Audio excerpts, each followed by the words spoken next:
ಹಾಂ ಹಾಂ, ಯಾಕೆ ಈಗ ಯಾಕೆ ಬದಲಾವಣೆ ಆಗ್ಬಿಟ್ಟಿದ್ದಾರೆ?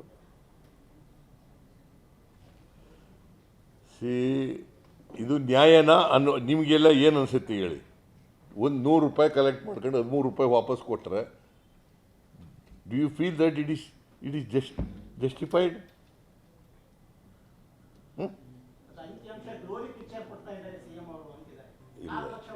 No no no no no ಅವ್ರು ಕೊಟ್ಟಿರೋ ಅಂಕಿಅಂಶಗಳನ್ನೇ ನಾನು ಕೊಡ್ತಾ ಇರೋದು.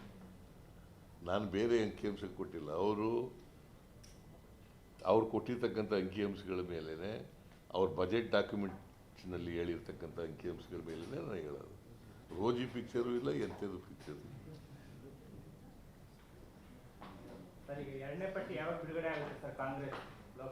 ಹೇಳ ಬಂದಿದೆಯಪ್ಪ, ಪುನಃ ಅದನ್ನೇ ನಮ್ಮ ಅಧ್ಯಕ್ಷ ಹೇಳಿದಾನ, ಅದನ್ನೇ ನಾನು ಕೇಳೋದು. ನಾಳೆ ಸೆಂಟ್ರಲ್ ಎಲೆಕ್ಷನ್ ಕಮಿಟಿ ಮೀಟಿಂಗ್ ಇದೆ. I am going to Delhi. ಅದಾದಮೇಲೆ ಅಲ್ಲಿ ಏನು ತೀರ್ಮಾನ ಆಗುತ್ತೆ ತಕ್ಷಣ ತೀರ್ಮಾನ ಮಾಡ್ತೀನಿ. ಪುನಃ ಅದನ್ನೇ ಹೇಳಿದ್ರೆ ಏನು ಪ್ರಯೋಜನ? ಮೈಸೂರು ಅಂತಂದ್ರೆ ಏನು? ಯಾರು ರಾಜ?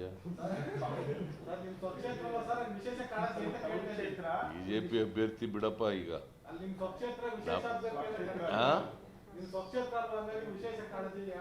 ನನಗೆ ಇಡೀ ರಾಜ್ಯ ಸ್ವಕ್ಷೇತ್ರ, ನನ್ನ ಸ್ವಕ್ಷೇತ್ರ ಇಡೀ ರಾಜ್ಯ 28 ಕ್ಷೇತ್ರ. ಮೈಸೂರಿನಲ್ಲಿ ಓದಿದ್ದೀನಿ ಅಷ್ಟೇ. ನಾನು ಐ ಆಮ್ ನಾಟ್ ಮೈಸೂರು ಜಿಲ್ಲೆಗೆ ಸೇರಿರೋನು, ಹಳ್ಳಿಯಿಂದ ಒಂದು ಹಳ್ಳಿಗೆ ಸೇರಿದವನು. ಆದರೆ ಬರೀ ಮೈಸೂರು ಕಾನ್ಸ್ಟಿಟ್ಯೂನ್ಸಿಗೆ ಕನ್ಫೈನ್ ಆಗಿಲ್ಲ, ಎಲ್ಲ 28 ಲೋಕಸಭಾ ಕ್ಷೇತ್ರಗಳಿಗೂ ಕೂಡ ಕನ್ಫೈನ್ ಆಗಿದೆ. ಬಿಜೆಪಿ ಆರೋಪ ಮಾಡ್ತಿದ್ದಾರೆ, ಕಾಂಗ್ರೆಸ್ ಆಗಿ ಅಭ್ಯರ್ಥಿಗಳಿಲ್ಲ, ಶಾಸಕರನ್ನ ಸಚಿವರನ್ನ ಕಣಕ್ಕಿಳಿದರೆ ಹೇಳ್ತಿದ್ದಾರೆ. ಯಾರು